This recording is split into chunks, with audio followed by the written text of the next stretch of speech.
excited na ako makita yung pamilya ko. Sally? Sino ho si Sally? Ikaw! Naku, nagkakamali ho kayo. Si Ma'am Bettina yan eh. Nandiyan ba ang Ma'am Josephine mo? Dito kami para sa mga bata, tsaka kay Sir Arthur. Ay naku, wala. Kakaalis lang nila. Papunta sila ng seaport. Pupunta na sila sa abroad. Tara na, Ma'am. Puntahan natin sila sa pier. Baka mahabol pa natin. Ate, ano to? Bakit cargo ship yung sasakyan ni Daddy? Ate, di ba parang human smuggling yun? Siguro mas safe yung cargo ship kaysa sa aeroplano ulit. Papaalam na kayo sa dati niyo. Baka makalis na sila. Anong senso? Arthur, it's time to go. Ayun yata sila eh. Bigyan tayo. Edwin! Manang Sally, akala namin hindi ka na namin makikita. Eh, hindi ako si Sally.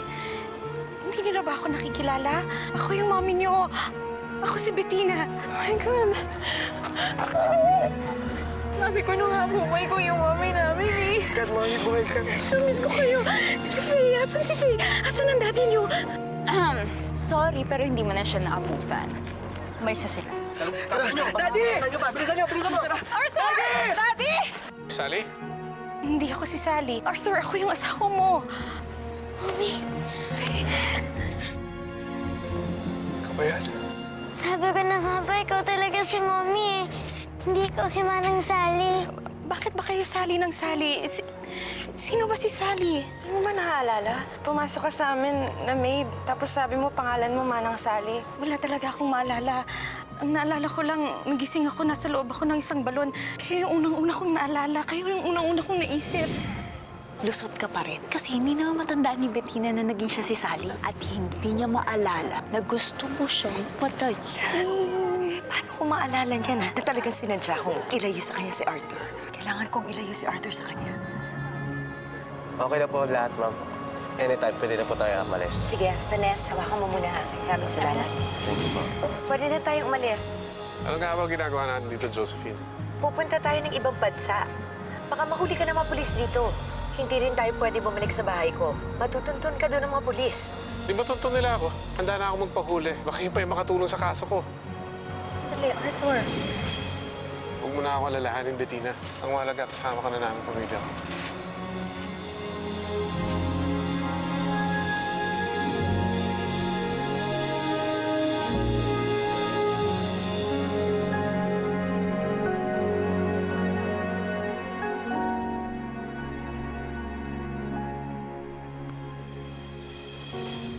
Manang Gloria, maraming salamat sa tulong niyo, ha?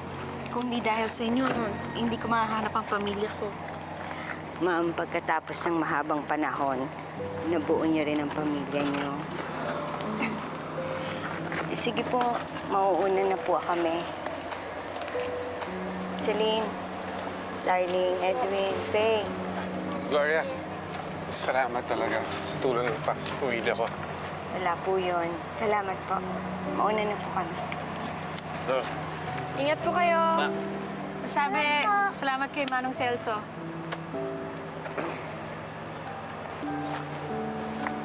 Mommy, bakit si Tito Candy naaalala mo? Pero hindi mo naalala na naging si Manang Sally ka. Hindi ko nga alam, anak eh. Basta ang importante na alala ko, mami niyo ko. At kayo ang pamilya ko. Bettina? Wala ka bang naalala tungkol sa atin?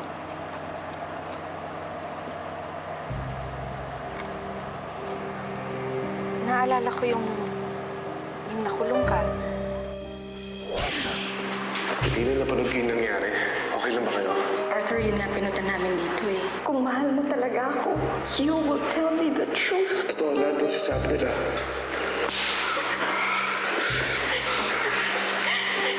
You scammed all those people. Can't tell me it's not true. Tapos yung nakatakas ka, pati yung scam, naalala ko rin yun. Tatanong ko lang kasi sana, gusto ko sanang manood ng TV, kaya lang sira ba yung antena at saka cable? Iwan ko nga doon kay Chef, pati Dario, ayaw niya magpa-deliver. So, ito na lang. Uy, si Arthur.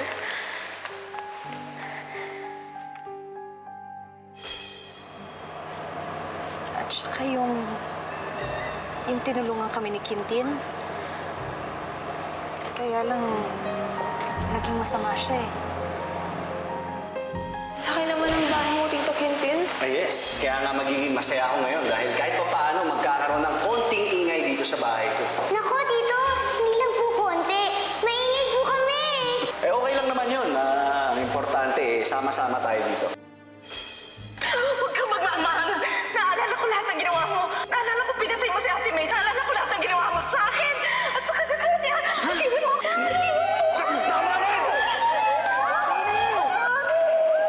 Wala ka nang magagawa, Bettina. Akin ka na lang. Wala na makakuha pa sa'yo. Wala na.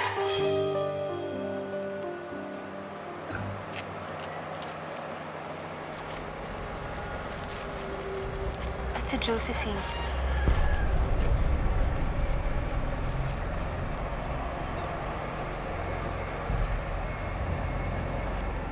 Mami, anong naaalala mo tungkol kay Tita Josephine? Alam mo, hindi ako sanay ng ganito. Josephine, nalululod na ako sa dami ng problema namin. Kanina ko naman ililipat lahat ng properties namin. Bakit hindi na lang sa'yo? You trust me that much? Of course, you're my friend. Oh, what's the problem? Kayo lang naman ang problema ko. Simula na kayo mag-impake at lumayas na kayo sa pamamahay ko. Josephine, sabi mo mapapagkatiwalaan natin siya. Gagawan ko to ng paraan. As soon as I get the money from my other investments, bibilihin ko tong bahay na ito ulit sa kanya para maibalik sa inyo. Vanessa, kawawa naman sila kung papaalisin mo na lang basta-basta. Baka naman pwede mo sila ditong patirahan kahit isang buwan pa. Thank you, Josephine. Gagawan ko to ng paraan.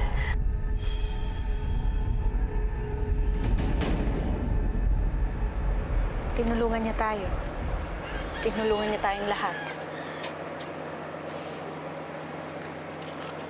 Titina, yun lang ba yung naalala mo sa akin? Oo. Bakit meron pa ba akong kailangan alalahanin? Wala. Wala. Yun lang naman talaga yung role ko eh. Bilang kaibigan mo, ang tumulong sa iyong pamilya.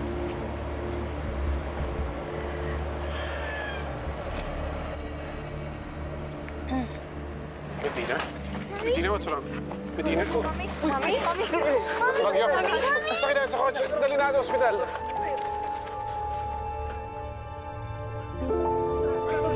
Dali na sa ospital.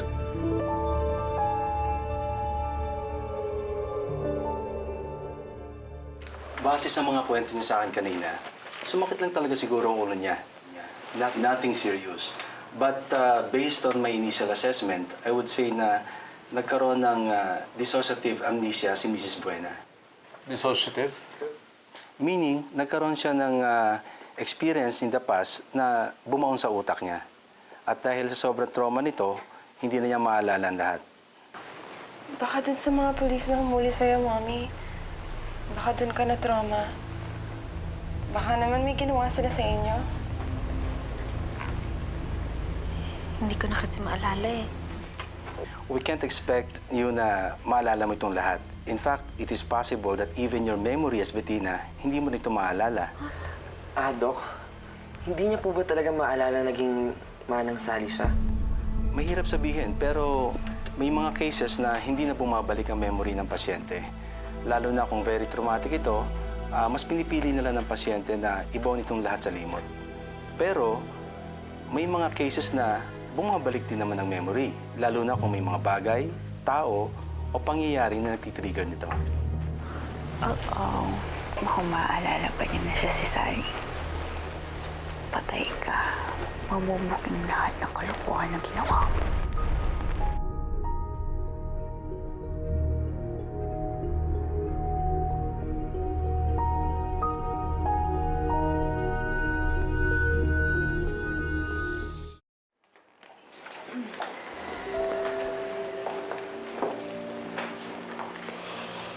And we're back! Eh, hindi ko talaga maalalang nagtrabaho ako dito bilang Sally. Forget it, Bettina. Mula ngayon, titira ka na sa bahay nito, not as my maid, but as my friend. At ang maganda doon, magkakasama kayo ng iyong pamilya. Oo nga, Mami. Yun naman ang importante, di ba? Ang hirap lang kasi nung meron kang hindi maalalang parte ng buhay mo eh. Para tuloy may kulang yung mundo ko. Okay lang yan, Mami. Malay mo, dito mo maalala si Manang Sally.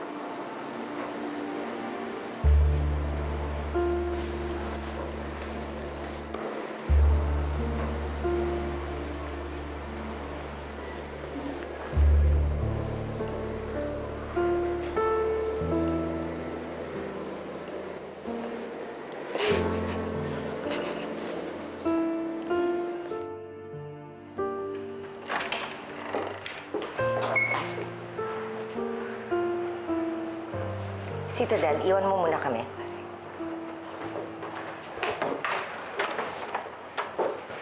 Arthur, kailangan natin mag-usap. Alam mo kung tungkol saan. Josephine, this is not the time. This is the perfect time, Arthur. Ngayon nandito na sa Bitina. Magkasama kayo matutulog. Ako, ano kayakap ko? Unan? Arthur? Ako, sorry to bother. May pinag-uusapan yata kayong importante. Hindi, wala. Inaayos lang ni Josephine kung maayos yung tutulugan mo tonight.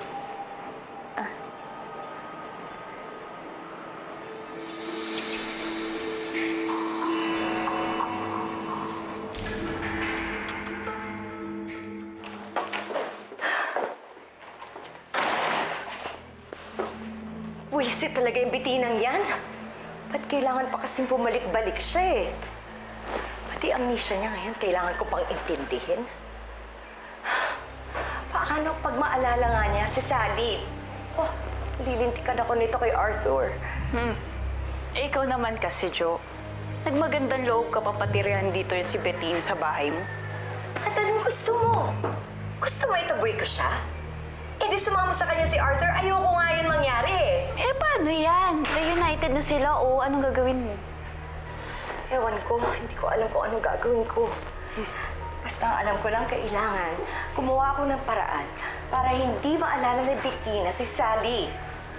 Hindi niya pwedeng maalala na tinutukan ko siya ng baril. Ayoko ako si Bettina, ako si Sally! Maniwala ako kayo sa akin! Maniwala, tama na! Ang alam na lahat, patay ka na, Bettina! Kaya yun ang dapat na mangyari sa'yo!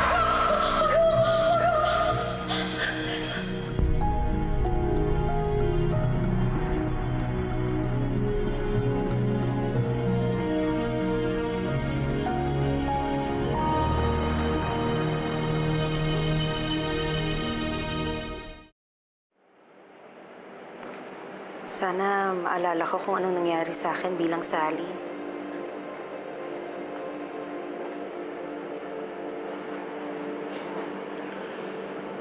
Bettina, huwag ka masyado mag-isip. Baka makasama lang sa'yo yan. Paano kasi kung tama si Celine?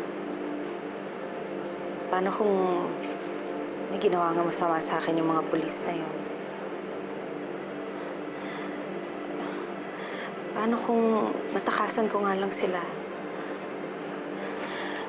Tapos, sinundan nila ako dito. Baka pati yung mga bata mapahamak, madami pa sila. Arthur, wala tayong kalaban-laban kasi wala akong maalala sa mga nangyari. Bettina, huwag ka na masyado mag-alala. Ang malaga, nagbalik ka sa amin. Kasama na ulit tayo. At nandito ako. Hindi ko nakahayaan may masamang mangyari pa sa mga bata o lalo-lalo na sa'yo.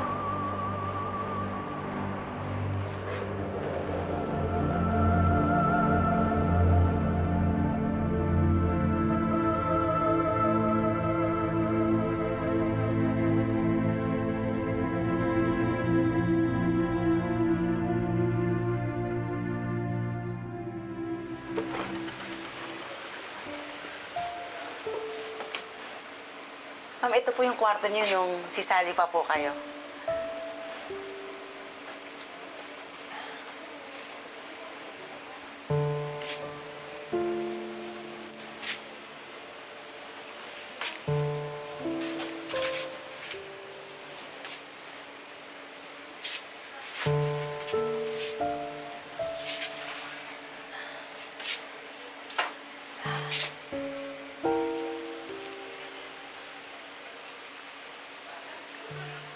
Ito ba yung mga gamit niya?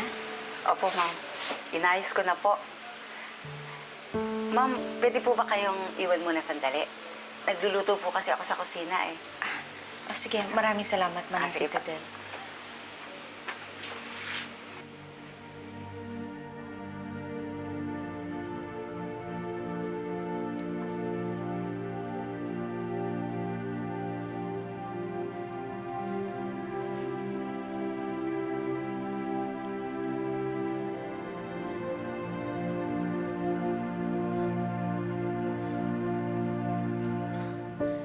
Ano bang nangyari sa'yo, Sally?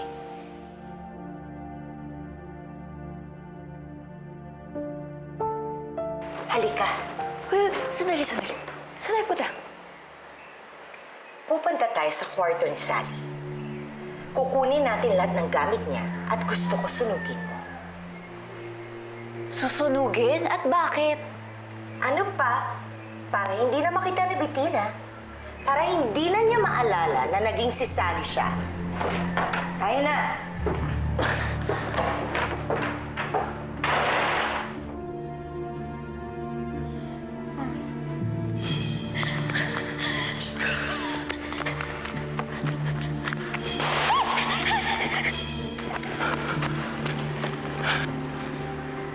Hindi pa nakakalayo dito yon.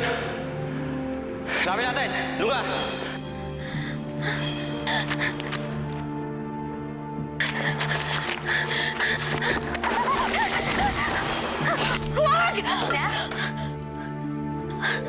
Bettina, anong nangyayari sa'yo?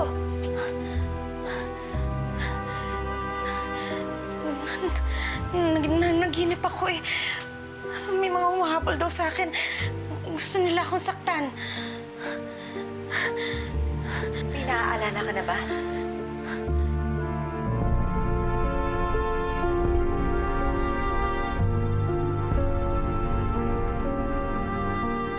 Bettina, nagbalik na ba ang alaala mo?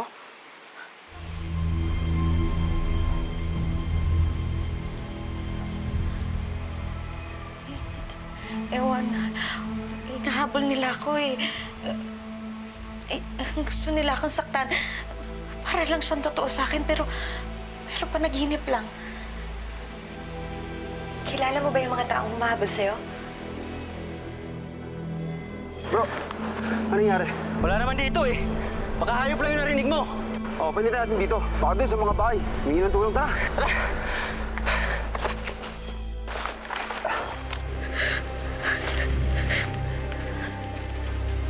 Hindi eh. Blanco lahat ng mga mukha nila eh.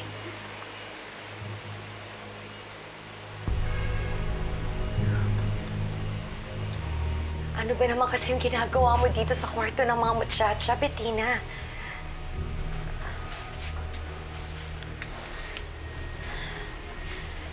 Nagbabakasakali lang kasi akong may maalala ko tungkol kay Sally. Yan ka na naman, Bettina. Hindi si Sally ang tunay mong identity. Diba? Sabi ko sa'yo, ikaw si Bettina Buena. Asawa ka ni Arthur. Ina ka ng inyong mga anak. Correct ka dyan. Bettina, huwag mong pilitin yung sarili mo.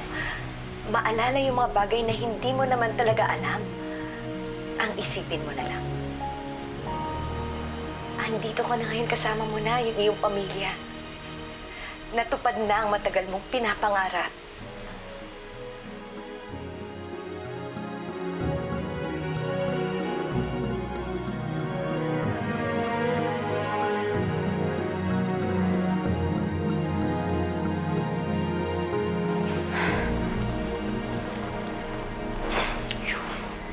Muntik na niyang maalala kanina sa Sally. Makakainis. Pwede lang tuluyan na magkaroon ng memory gap yung babaeng yun eh. Alam mo kung anong gagawin mo? Kung iuntog mo kaya yung ulo niya sa pader. Hindi yung ubas na yan pinag-iinitan mo. Sayang eh. Pwede mo kainin to eh. Ay, Josephine, Vanessa, eto pinaghanda ko pala kayo. Sorry, masyado akong na-excite makita yung mga pamilya ko eh. Hindi ko na kayo naasikaso. Salamat. Kahit dito man lang makabawi ako sa lahat ng ginawa niyo para sa akin at saka sa pamilya ko. Bettina, huwag mong isipin yon. Ginawa ko yun kasi magkaibigan tayo. And anytime na kailangan mo ang tulong ko, andito lang ako.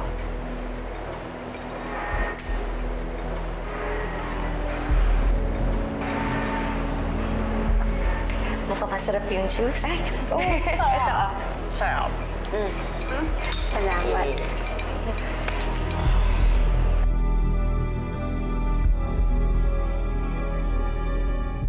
Halika, dali, pakita natin sa kanila. Ganda, oh. Ganda ng Ayun, oh. Paskong-pasko na sa atin, oh. Si Faye kasi gusto magdekorasyon. Nako, Manang Sita Del, pasensya na kayo ha. Gusto ko to. Nasanay lang kasi yan nun sa bahay. Siya talaga nangungulit na mag-decorate sorry. ng bahay. Pasto na. Ay, nagluto ako for everyone since I think it's a proper time to celebrate. Dahil magkakasama na tayong lahat. Yay! Sakto, Mommy. Buwan na tayo, tapos malapit na mag-Christmas. Alam mo, hindi lang tayong pamilya ang buo ngayong Pasko. Nadagdagan pa tayo ng kaibigan na parang pamilya din natin.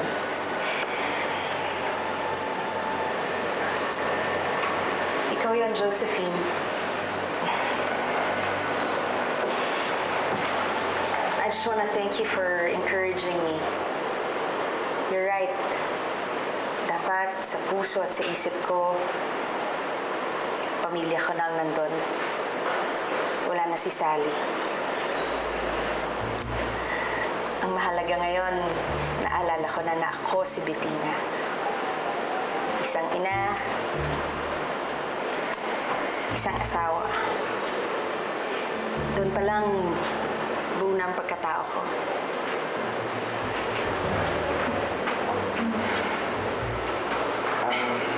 Mami, gusto ko rin po sana mag-sorry kasi pinagkamalan ko po yung masamang tao nung kayo po si Manang Sally. That's okay, Edwin. You're forgiven. Saka mga anak, ako nga, nagkulang ako sa inyo eh. Matagal na panahon na hindi ko kayo naalagaan. And for that, I'm really, really very sorry. Mami, ano ka ba? Tapos na yan. Tsaka hindi mo naman kasalanan lahat ng yan. Arthur, sa'yo din. Ang dami-dami kong pagkukulang sa'yo. Bettina, wala kang pagkukulang.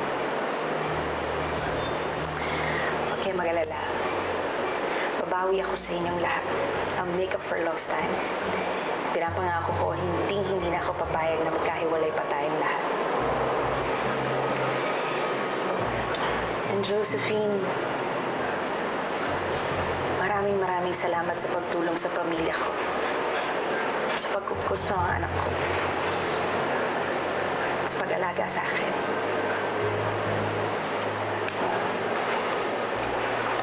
I'm really, really very grateful. Maraming salamat.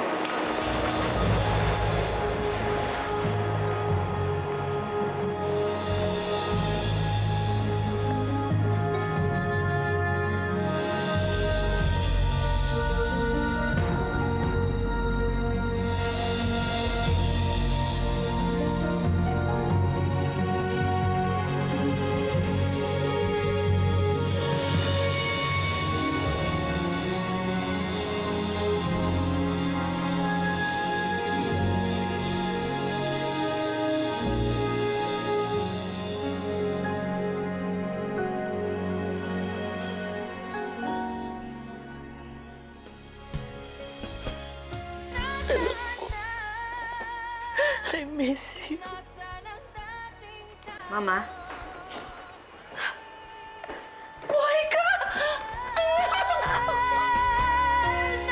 Bakit mo pinayagang umalis? Paano pag hindi na bumalik si Arthur?